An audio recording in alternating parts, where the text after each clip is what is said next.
We showed you, thanks to the Swedwoods, how to make a quick, easy, and effective winter emergency shelter in the deep snow.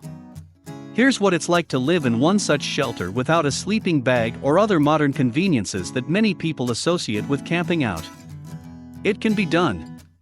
Joe Robinett made a movie-length video about surviving outside in a simple shelter for a full 24 hours. And this was a solo experiment conducted during a winter snowstorm. It was only about 15 degrees out. Like our other recent video feature, this one assumes that you have stranded yourself out at the worst possible time. Things happen, and that is a possibility. It's one you'd better be ready to survive. Joe even makes it look fun, in a cold kind of way. Let's see how it's done. Finding yourself in the snowy outdoors first means finding the snowy outdoors. This means winter in a cold, remote location. Those of you in South Florida, watch along anyway. You never know when your fun Colorado sky adventure could take an overnight turn for the frozen. The preparation starts before you go trekking through the woods. It's important to understand what you're going to encounter, how to handle it, and to have a plan ready to go immediately. This video will help with that. Location, location, location. Pick a spot that is already somewhat more sheltered than the surrounding environs. In our last video, a fallen stand of trees did the trick. Here, a hatchet is used to carve out a small clearing in a grove. The trees will provide general shielding from the wind and wind-driven snows. They also provide the basic framework for erecting an emergency shelter. This process is explained and demonstrated in great detail. We'll just breeze through a short summary.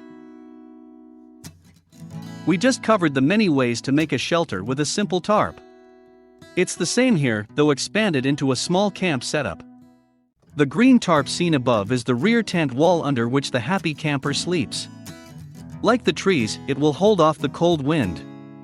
In the absence of a tarp, branches and boughs can be layered to create a windbreak. It's a thin wall, but it places something behind your back to separate you from the frigid temperature and the general night conditions. A second tarp equals a second wall for this little makeshift cabin. It serves as a second directional shield and a reflector for the heat of the fire, which is coming soon. If for some odd reason you went hiking without a Stearns & Foster mattress, then twiggy branches and evergreen needles will make a fine substitute sleeping pad. They elevate the sleeper just enough from the snow for some insulative value. And they are softer, more comfortable than the ice that the snow will eventually become impacted into. Not in an evergreen forest?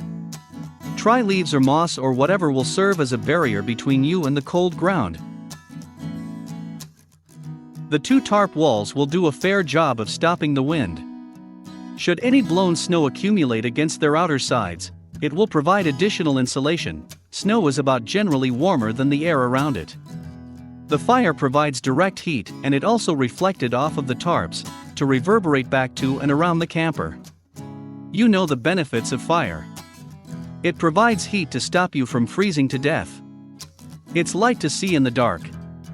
You cook on or over it. It gives you something to focus on. And, should any larger, more dangerous critters venture near, it offers protection. There is much, much more, so it's time to hit the link, visit freedomprepper.com and watch the full video.